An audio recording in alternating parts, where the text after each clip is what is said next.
Hello everyone, welcome to উচ্চতর গণিত চর্চা উইথ সৌরভ। আজ এই ভিডিওতে আমরা আলোচনা করব এসএলএসটির টপিক ওয়াইজ আমরা কি বই ফলো করতে পারি এবং সেই টপিকগুলো পড়ার সময় আমরা কোন চ্যাপ্টারগুলোর উপর বেশি গুরুত্ব দেব।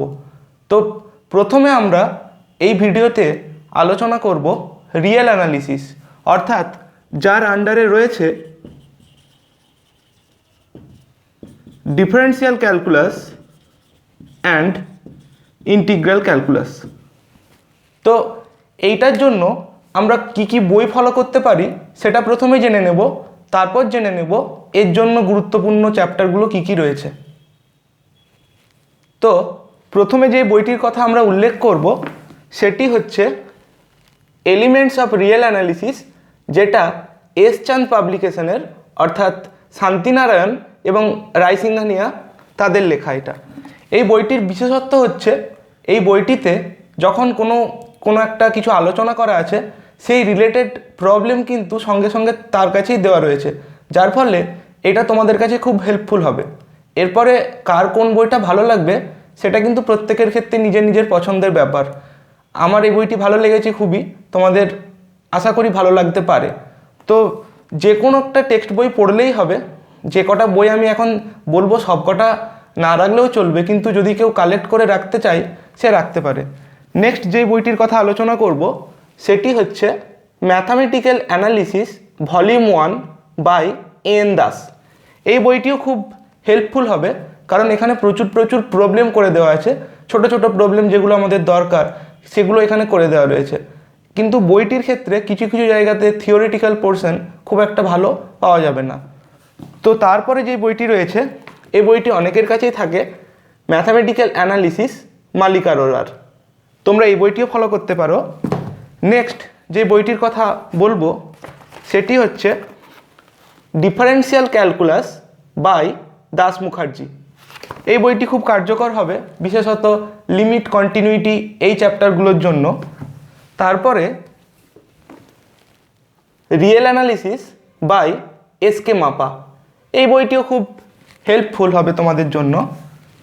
তারপরে এই বইটি আমরা গ্র্যাজুয়েশন থেকেই জানি, খুব পরিচিত একটি বই, ঘোষ-মাইতির ডিফারেন্সিয়াল ক্যালকুলাস পার্ট 1, যার ভলিউমটা এটা তোমাদের অনেকের কাছেই রয়েছে। এই বইটি অ্যাপ্লিকেশন অফ ক্যালকুলাস পোর্শনগুলো, বিশেষত ট্যানজেন্ট, নর্মাল, অ্যাসিমটোট, কার্ভেচার, এনভেলপ, এগুলোর জন্য খুব হেল্পফুল হবে। নেক্সট যেটা রয়েছে সেটা হচ্ছে ঘোষ-মাইতিরই ডিফারেন্সিয়াল ক্যালকুলাস পার্ট 2। এইটা sequence of function, series of function, এই চ্যাপ্টারগুলোর জন্য খুব হেল্পফুল হবে। নেক্সট আমরা যেটা আলোচনা করব সেটা হচ্ছে ইন্টিগ্রাল ক্যালকুলাস। এর কথা বললাম রিয়েল অ্যানালিসিসের আন্ডারে রয়েছে। তো ইন্টিগ্রাল ক্যালকুলাসের জন্য প্রথমেই যে বইটির কথা বলবো সেটি হচ্ছে ঘোষ-মাইতির ইন্টিগ্রাল ক্যালকুলাস। এই বইটি খুব হেল্পফুল হবে সবার জন্য।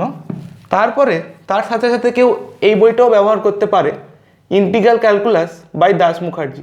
দেখতেই পাচ্ছ এখানে ডিফারেন্সিয়াল ইকুয়েশন লেখা আছে। তো ডিফারেন্সিয়াল ইকুয়েশনের কিছু পোর্শন এখানে রয়েছে, কিছু চ্যাপ্টার, সব চ্যাপ্টার তোমরা এখানে পাবে না। এরপরে যে বইগুলির কথা আমি উল্লেখ করব, এসএলএসটি ম্যাথামেটিক্সের জন্য এই কটা বই যথেষ্ট। এরপর আমি একসাথেই এমএসসি ম্যাথামেটিক্সের স্টুডেন্টদের জন্য যে বইগুলো হেল্পফুল হতে পারে সেগুলোর কথা বলছি। প্রথমেই আসছি ম্যাথামেটিক্যাল অ্যানালিসিস বাই অ্যাপোস্টল। এই বইটি এমএসসি ম্যাথামেটিক্সের স্টুডেন্টদের জন্য খুব হেল্পফুল হবে। তারপরে এমএসসিতে আমাদেরকে মেজার থিওরি অ্যান্ড ইন্টিগ্রেশন পড়তে হয়, তার জন্য এই বইটি খুব কার্যকর হবে। তারপরে ওইখানেতে আমাদের রিমান স্টিলজেস ইন্টিগ্রাল পড়তে হয়, তো সেই সব পোর্শনগুলো তোমরা এই বইটার থেকে খুব ভালোভাবে পেয়ে যাবে।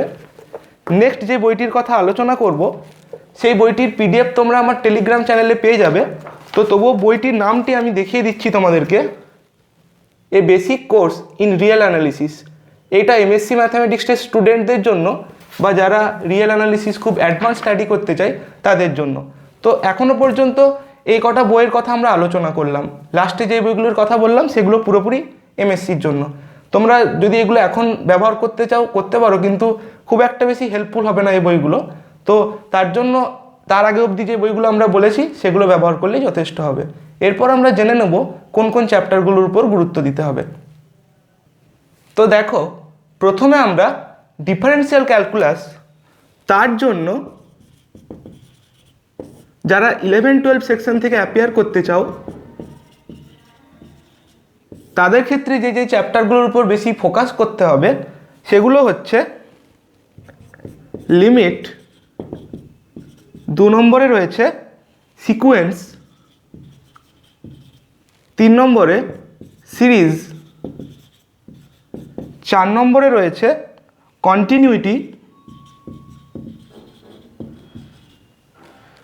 5 নম্বরে রয়েছে ডিফারেন্সিয়েবিলিটি,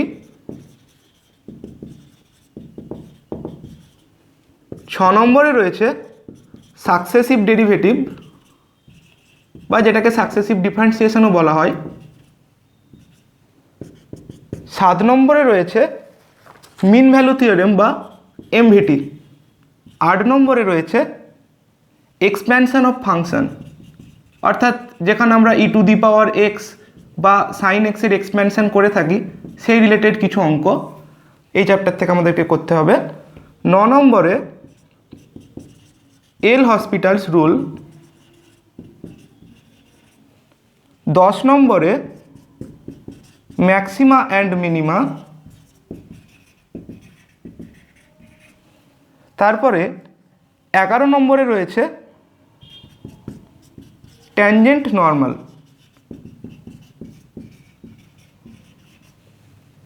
এইখানেতে আমরা প্রথমে বলে দিচ্ছি একটা কথা, যেগুলোতে রাইট মার্ক করব সেগুলো আমাদের 9-10 সেকশানেও রয়েছে, তো সেটা একবারই এটার সাথে বলে দিচ্ছি, যেগুলো 9-10 সেকশানেও রয়েছে, যেমন লিমিট রয়েছে, সিকোয়েন্স রয়েছে, সিরিজ রয়েছে, continuity, differentiability, successive derivative, MVT, expansion of ফাংশনটা 9-10 সেকশানে নেই, এল হসপিটাল রুল রয়েছে, ম্যাক্সিমা মিনিমা রয়েছে, ট্যানজেন্ট নর্মাল রয়েছে। তো এত দূর অবধি আমাদের যেটা 11-12 সেকশন সেগুলো লিখেছি, আর রাইট মার্ক করাগুলো আমাদের 9-10 সেকশনের জন্য। তো আমরা একসাথে দুটোরই কথা আলোচনা করে দিচ্ছি। তো এরপরে যে টপিকগুলো আরও রয়েছে সেগুলো জেনে নিচ্ছি। এরপর 12 নম্বরে রয়েছে অ্যাসিমটোট,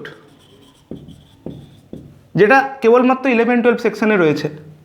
13 নম্বরে রয়েছে কার্ভেচার, এটাও আমাদের 11-12 সেকশানে। 14 নম্বরে রয়েছে কার্ভ ট্রেসিং, এই চ্যাপ্টারটা 11-12 সেকশানে রয়েছে এবং এইটার উপরে খুব বেশি গুরুত্ব দেওয়ার দরকার নেই, কারণ আমরা সব টপিক করতে যাব না। যেগুলো গুরুত্বপূর্ণ সেগুলো এখনও পর্যন্ত আমরা লিখে ফেলেছি, তো তারপরে যেগুলো গুরুত্বপূর্ণ নয় সেগুলোর পাশে আমরা নট ভিভিআই লিখে দিচ্ছি, যে নট ভেরি ভেরি ইম্পর্টেন্ট, তোমরা এখান থেকে বুঝতে পারবে। তারপরে 15 নম্বরে যেটা রয়েছে, যেটা রিয়েল অ্যানালিসিসের একদম প্রথম চ্যাপ্টার, রিয়েল নাম্বার সিস্টেম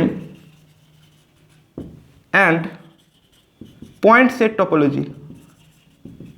এটা যদি কারো শেষে সময় থাকে সে করতে পারো, না করলেও চলবে, নট ভিভিআই। 16 নম্বরে রয়েছে সিকোয়েন্স অফ ফাংশন,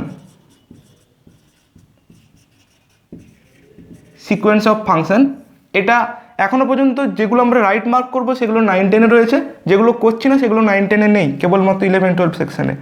এই টপিকটিও যদি কারো শেষে সময় থাকে সে করতে পারে, না করলেও চলবে। 17 নম্বরে রয়েছে সিরিজ অফ ফাংশন, এটাও যদি কারো সময় থাকে করতে পারে, না করলেও চলবে। 18 নম্বরে রয়েছে পাওয়ার সিরিজ, এটা যদি কারো সময় থাকে করতে পারে, না করলেও চলবে। তারপরে 19 নম্বরে রয়েছে রিমান ইন্টিগ্রেশন। বুঝতেই পারছো এটা খুব বড় চ্যাপ্টার, তো এটার পিছনে এত সময় না দিয়ে যেগুলো অপেক্ষাকৃত ইম্পর্ট্যান্ট বা ইজি চ্যাপ্টার সেগুলোতে আমরা ফোকাস করব। তো রিমান ইন্টিগ্রেশনটাও যদি সময় থাকে করতে পারো, না হলে না করলেও চলবে। এরপরে আমরা আরও যে টপিকগুলো আছে সেগুলো জেনে নিচ্ছি। এরপরে আমাদের 20 নম্বরে রয়েছে ইমপ্রপার ইন্টিগ্রাল। তার সবটুকু পোর্শন আমাদের দরকার নেই, তার আন্ডার একটা পার্টিকুলার পোর্শন আছে বিটা অ্যান্ড গামা ফাংশন, যদিও এটা ইন্টিগ্রাল ক্যালকুলাসের পোর্শন। তো যেহেতু আমাদের রিয়েল অ্যানালিসিস একটাই টপিক, তো তার আন্ডারে আমরা লিখে দিচ্ছি বিটা অ্যান্ড গামা ফাংশন। এটা করতেই হবে, বিটা অ্যান্ড গামা ফাংশনটা খুব হেল্পফুল। ইমপ্রপার ইন্টিগ্রালের বাকি পোর্শনগুলো না করলেও চলবে। 21 নম্বরে যেটা রয়েছে সেটা হচ্ছে ফাংশন অফ সেভারাল ভেরিয়েবল। তো এই চ্যাপ্টারটিও খুব গুরুত্বপূর্ণ চ্যাপ্টার, এটা আমাদেরকে করতেই হবে। এইটা আমাদের 9-10 সেকশানেও রয়েছে আর 11-12 সেকশানেও রয়েছে, তাহলে এই চ্যাপ্টারটার উপর আমাদেরকে গুরুত্ব দিতে হবে। আর 9-10 সেকশানেতে যেই চ্যাপ্টারটা রয়েছে সেটা 11-12-এ নেই, সেরকম একটি চ্যাপ্টার হচ্ছে এনভেলপ। এটা কেবলমাত্র 9-10 সেকশানে রয়েছে, 11-12-এ নেই। তো যারা 9-10 সেকশান এবং 11-12 প্রিপারেশান নিচ্ছ তাদের ক্ষেত্রে যেই চ্যাপ্টারগুলো দু জায়গাতেই কমন সেটা করতে পারো, তাহলে তোমাদের প্রিপারেশানের সুবিধা হবে। এরপরে আমরা ইন্টিগ্রাল ক্যালকুলাসের যেই টপিকগুলোর কথা জানবো সেগুলো এরপর আমরা আলোচনা করছি। ইন্টিগ্রাল ক্যালকুলাসে প্রথমে জেনে নিচ্ছি 11-12 সেকশানে, তার সাথে সাথে 9-10-এরগুলো আমরা রাইট মার্ক দিয়ে দেবো। 11-12 সেকশানে প্রথমেই যেটা রয়েছে ইনডেফিনাইট অ্যান্ড ডেফিনাইট ইন্টিগ্রাল। 2 নম্বরে রয়েছে এরিয়া অফ কার্ভ, যেটার আর একটা নাম কোয়াড্রেচারও বলা হয়। 3 নম্বরে লেন্থ অফ কার্ভ, যার আর একটা নাম হচ্ছে রেকটিফিকেশন।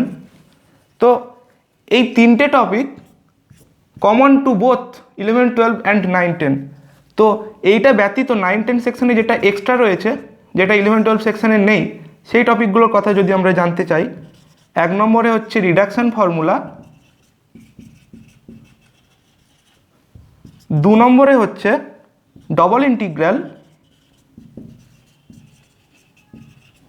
আর 3 নম্বরে হচ্ছে volume and surfaces of revolution. তো এই চ্যাপ্টারটি 9-10 সেকশনের ক্ষেত্রে যদি কারো সময় থাকে করতেও পারে, নাও করতে পারে। তো এই 3টে আর এই 2টো, এই 5টা চ্যাপ্টার যদি কেউ 9-10 সেকশন বা 11-12 সেকশনে একসাথে প্রিপারেশান নেয় তা করলেই কিন্তু কাজ হয়ে যাবে। তো এই ভিডিওতে আমাদের আলোচনার বিষয় কেবলমাত্র রিয়েল অ্যানালিসিসের ওপর ছিল। পরবর্তী ভিডিওতে আমরা এসএলএসটির আরও টপিকের জন্য যেই চ্যাপ্টারগুলোর উপর গুরুত্ব দিতে হবে এবং যেই বইগুলো আমরা ফলো করতে পারি সেটাই জেনে নেব। Thanks for watching.